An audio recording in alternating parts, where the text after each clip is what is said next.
There isn't a gamer out there who hasn't suffered through the experience of happily playing a fantastic game only to hit a terrible level that totally sapped your will to keep playing. It doesn't matter how great the game might otherwise be, because these levels are so aggravating for one reason or another that they temporarily sour you on the entire experience. Perhaps the level is long, tedious, and repetitive, or maybe it's a particularly terrible example of the most maligned types of video game missions. If you know, you know. I'm Jess from WhatCulture, and here are 10 more infuriating video game levels you forgot you hated. Number 10. Escorting EMMERICH, Metal Gear Solid 2: Sons of Liberty. Every Metal Gear Solid game has at least one aggravating level you wish wasn't there, but nothing tops the section in the second game where you're forced to babysit Ottocon's terrified sister, EMMERICH. Because Hideo Kojima is a world-class troll, he designs this part of the game around two of the most maligned mission types in video game history. You know them, you hate them: escort missions and underwater levels. Players have to help Emma safely move through the big shell, and she's basically less than useless, lacking even the faintest sense of self-preservation instinct as she walks headlong into enemies and,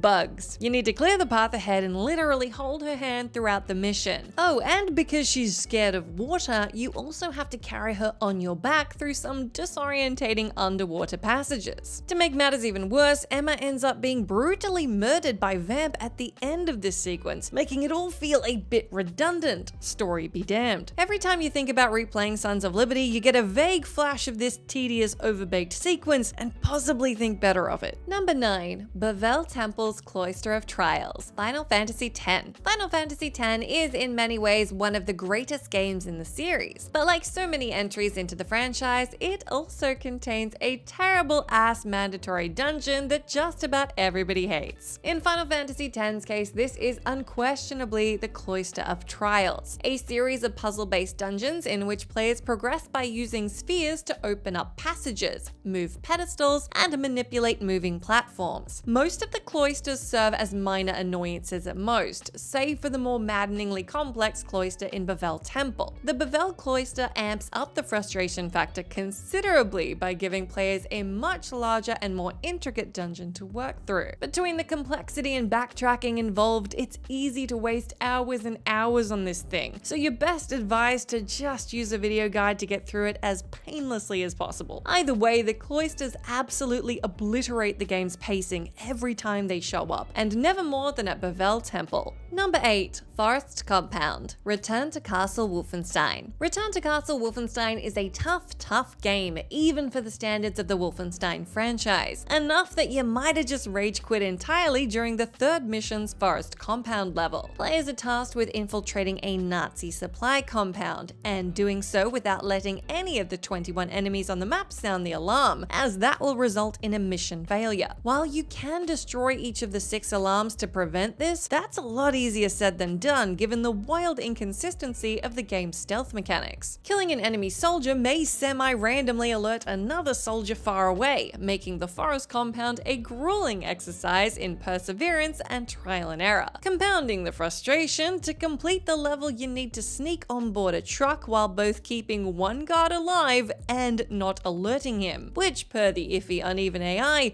is much trickier than it sounds. Number 7. Shooting the Asteroids, Dead Space. Dead Space is an intense but mostly manageable sci-fi survival horror game where the scariest thing isn't a necromorph attack, but that damn asteroid shooting minigame in the 4th chapter, Obliteration Imminent. Though you're only forced to fire away at a fleet of incoming asteroids for all of about 2 minutes, nailing all of the incoming targets is much trickier than it looks, and so it's highly likely your first dozen attempts will end with the ship's hull destroyed, forcing you to restart. It's proven tricky enough that some players have resorted to cranking the game's brightness to max in order to get a better look at the incoming projectiles. It's not only deceptively difficult, but also represents a major, totally unasked for break from the infinitely more compelling shoot and stomp gameplay. You know, the gameplay that defines the rest of Dead Space. With the remake currently penciled in for an early 2023 release, hopefully EA have listened to the vocal feedback over the last 14 years and will rework the minigame to be more fun, or as few will protest, just remove it altogether. Number 6. Meet CIRCUS, PSYCHONAUTS. PSYCHONAUTS is one of the most visionary and creative video games of the last 2 decades, albeit one that culminates with an absolute trash heap of a final level in the infamous Meat Circus. Per its name, the level is a brilliantly grotesque collision of protagonist Rasputin's childhood memories of the circus and Coach Oleander's childhood memories of a butcher shop, yet that aesthetic ingenuity sadly doesn't carry through to the level's wider design. This absolute ball ache of a level is a combination of hellish mission types. You have to escort a young Ollie around to safety, perform awkward platforming acrobatics against the clock, and then battle a tricky boss, doing all of this with a scant number of lives to boot. It's an absolutely miserable experience in its original form. The complaints were pervasive enough the subsequent Steam release of the game actually nerfed the Meat Circus's difficulty, and even included a tongue-in-cheek achievement called "I thought that was unbeatable" for getting through it. Number 5. Atlantica, Kingdom Hearts 2. Now, as much as the trips to Atlantica in the Kingdom Hearts games are optional, we all love the Little Mermaid, so why would we possibly avoid it? While Atlantica in the original Kingdom Hearts wasn't great, that never-ending loop of Under the Sea got on everybody's nerves, few could have anticipated the horrors that would await in the sequel. The level is little more than a series of rhythm minigames, as Sora and company perform songs with Atlantica's residents. Between the blandly simple rhythm minigames and the songs themselves largely being assaultive to the ears, especially the repetitive swim this way, it largely feels like a non-event of a world that most players likely regretted visiting. Atlantica in the first game may have been clunky at times, but at least it felt like a legit Kingdom Hearts world, whereas in the sequel, it feels more like a goofy aside that the dev team spent way too much time on. It wasn't infuriating because it was difficult or unfair, but because those songs were at once annoying and annoyingly memorable. Number 4. MJ and Miles Stealth Levels, Marvel's Spider-Man. As absurdly entertaining as Marvel's Spider-Man might be, the game reaches an undeniable plateau during the handful of stealth mission asides in which players take control of either MJ or Miles Morales. For reasons that remain baffling in a Spider-Man game of all things, control is wrestled away from the web slinger for some lousy stealth gameplay that's bad the first time and absolutely insufferable by the last. The MJ and Miles missions are totally straightforward, generic stealth missions where you need to avoid sound-making environmental hazards like smashed glass and cardboard, with instant fail states if you're seen by any enemies. It's not that the levels are particularly challenging, but that they're utterly pointless and unnecessary diversions in a game that should be entirely focused with the wish fulfillment of playing as Spider-Man. They should have been optional side missions at most. Thankfully, Insomniac appeared to take the vocal feedback on board, as the recent Miles Morales-led follow-up featured no such missions. Phew.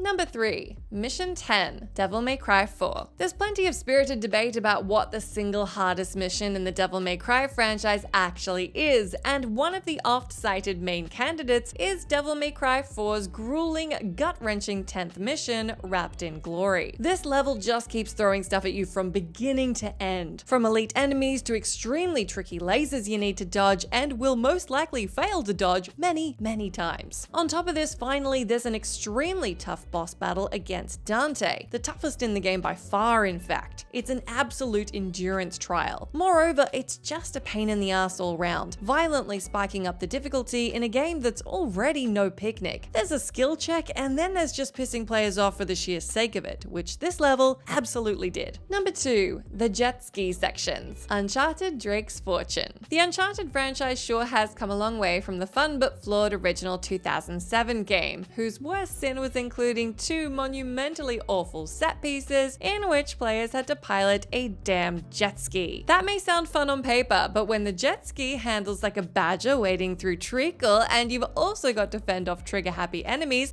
and insta-kill explosive barrels, it quickly becomes a waking nightmare. The second of the 2 levels is especially tricky because you need to navigate a series of treacherous rapids, all the while shooting barrels to clear your path and keeping clear of enemy gunfire. These sequences don't last long, but you're basically guaranteed to die again and again before clearing them, particularly the second one. In a series that's reputed today for its first-rate action gameplay, the jet skis were an undeniably early stumble that nobody ever wanted to see again. Good riddance. Number 1. Zen Half-Life. Half-Life is undeniably one of the most influential video games of all time, but that doesn't mean it's entirely perfect. Far from it, in fact. Ask just about anyone what their least favorite level is in the game, and they'll tell you Zen, the dimensional border world which players take a fleeting trip to late in the story. Zen ditches the well-honed combat up to this point for a bout of awkward, clunky platforming across this admittedly intriguing alien world, which, counter to the relative linearity of Black Mesa, is more expansive and honestly confusing. Though third-party remake Black Mesa actually massively improved upon the original game's platforming and navigation around Zen, the developers also misguidedly decided to extend Zen into a level several times longer than the original, destroying the late game pacing in the process. Well, it's still totally preferable to the miserable slog that was OG Zen, at least. That is the end of our list, but do let me know down in that comment section if you can think of any more infuriating video game levels that you forgot you hated. As always, I've been Jess from WhatCulture. Thank you so much for hanging out with me. If you're liking, come say hi to me on my Twitter account where I'm at Jess McDonald, but make sure you stay tuned to us here for plenty more gaming goodness. Thank you.